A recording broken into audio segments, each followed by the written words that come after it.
Hello and welcome to the first part of chess openings.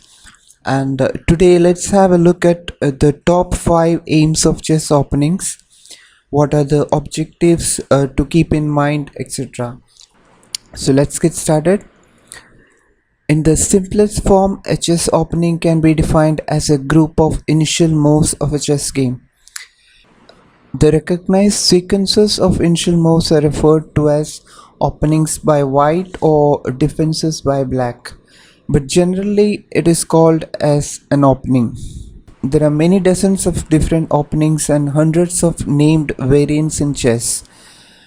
The Oxford Companion to Chess lists that there are around 1327 named openings and variants in chess. These vary widely in character from quite positional play to wild tactical play. So the opening is the first phase of a chess game. The other phases are the middle game and the end game. And you can expect my middle game and end game chess series in the near future. So a sequence of opening moves that is considered standard is often referred to as the book moves, or simply we can call it book. So as an opening game begins to deviate from a non-opening theory, then it is called as out-of-book moves. Some opening analysis goes 20 to 30 or even 35 moves. For example, in the classical King's Indian defense and also in Sheshnikov and Najdov variations of the Sicilian defense. So you will learn more about these chess opening variations in my upcoming video series. Many professional chess players spent years studying chess openings and they continue doing so throughout their entire careers, trying their hands at different openings. So as a chess player, even if you're an experienced one or a beginner in chess, you have to understand the importance of studying chess openings. But you have to include tactical training and at the same time middle game and end game strategies as well. So a new sequence of moves in the opening is often referred to as a theoretical novelty. And if they keep it as a secret until it is played in any competitive games, then it is known as a prepared variation. These days many elite class and top level players have a team of seconds for preparation before a big match or tournament. So you must have got an idea about the importance of learning openings. So without any further ado, let's have a look at the top 5 aims of openings. So the number one is the development of pieces. One of the main aims of the opening is to mobilize the pieces on key squares where they will have impact on the game as the game progresses. Usually pawns are moved first and knights are usually played to f3 and c3 and f6 or even or c6 or even sometimes to e2 d2 or say e7 or d7. Bishops are usually played on bishop to g5, bishop to 5 and bishop to b4 or even bishop to g4, or even maybe fianchetted with a maneuver such as g3 and bishop to g2, say like b3 and bishop to b2, like that. So rapid mobilization is the key of getting an upper hand and to capitalize on the advantage. And when it comes to the queen and to a lesser extent the rooks are not usually played to a central position until later in the game when many minor pieces and pawns are no longer present.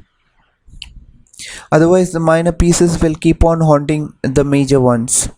So let's move on to the second aim, that is control of the center.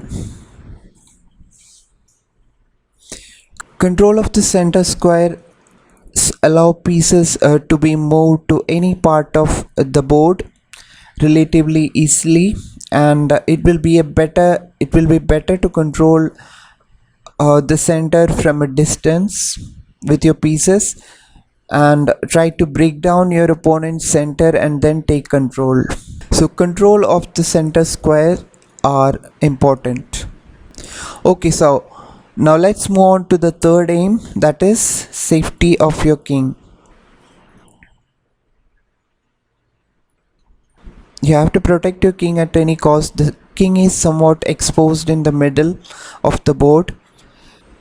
So measures must be taken to reduce the vulnerability. Therefore, it is a common practice for both the players to either castle in the opening or to bring the king to the side of the board via artificial castling in order to keep your king safe. So it is a common practice to castle either on the king side or the queen side. So now let's move on to the fourth aim, that is to prevent pawn weaknesses. Most of the standard openings strive to avoid the creation of pawn weaknesses such as isolated, doubled, or even backward pawns, pawn islands, etc. Some openings sacrifice endgame considerations for a quick attack on the opponent's position. Some unbalanced openings for black, say in particular, make use of this idea, such as the Dutch and the Sicilian defense.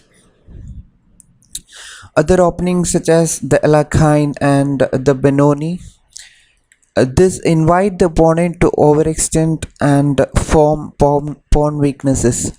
Specific openings accept pawn weaknesses in exchange for compensation. So it is very important to protect your pawns and prevent any weaknesses. So that brings us to the fifth aim, that is piece coordination. So as the players mobilize their pieces, both the players seek to ensure that they are working harmoniously towards the control of the key squares. So it is important that to foresee possibilities and coordinate your pieces well to launch a strong attack. So these are the five main aims that every chess player must focus on. At the higher level of competition for many years, the main objective of opening play were to obtain the better position when playing as white and to equalize when playing as black. So the idea behind that is that playing first gives white a slight initial advantage. For example, white will be the first one to attack if the game opens symmetrically. So always bear these points in mind and study openings well. It has to be a continuous process as you grow as a player and try to figure out your opponent's weaknesses. So that's it for today. More videos on openings are in the making, so stay tuned for more.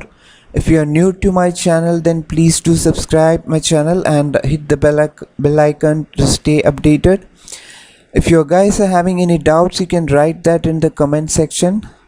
So see you guys later and have a nice day and take care.